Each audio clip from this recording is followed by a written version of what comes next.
គីឡូម៉ែត្រពីស្ពានកណ្ណារៀ600ម៉ែត្រពីផ្លូវជាតិលេខ1នៅលើផ្លូវមេ20ម៉ែត្រដីសម្រាប់សាងសង់វីឡានៅភូមិគ្រឹះលើទឹកដីកោះណារៀ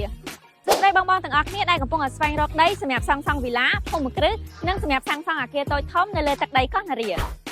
ដីសម្រាប់លក់នេះគឺនៅជាប់ជាមួយនឹងផ្លូវបេតុង20ម៉ែត្រមានទឹកភ្លើងហើយស្រាប់មានទំហំ20គុណ30 30គុណ40ឬទំហំធំជាងនេះចាប់ពី1000ម៉ែត្រការ៉េឡើងទៅដីខ្នាតវីឡាមានប្លង់រឹង 100% ដែលបងប្អូនអាចទិញសម្រាប់សាងសង់វីឡាភូមិគ្រឹះអគារទៅតាមតម្រូវការរបស់ខ្លួនឬទិញទុកចំណេញនៅពេលក្រោយដីមានរូបរាងស្មើមុខស្មើក្រោយងាយស្រួលក្នុងការសាងសង់ក្រៅពីប្រភេទដីខ្នាតវីឡានេះយើងក៏មានជាប្រភេទផ្ទះអាជីវកម្មជាប់នឹងផ្លូវ12ម៉ែត្រមានរហូតដល់20ផ្ទះទីតាំងជាប់ការ៉ាសាំង PTT កោះណារៀដែលបងប្អូនងាយស្រួលក្នុងការបើកអាជីវកម្ម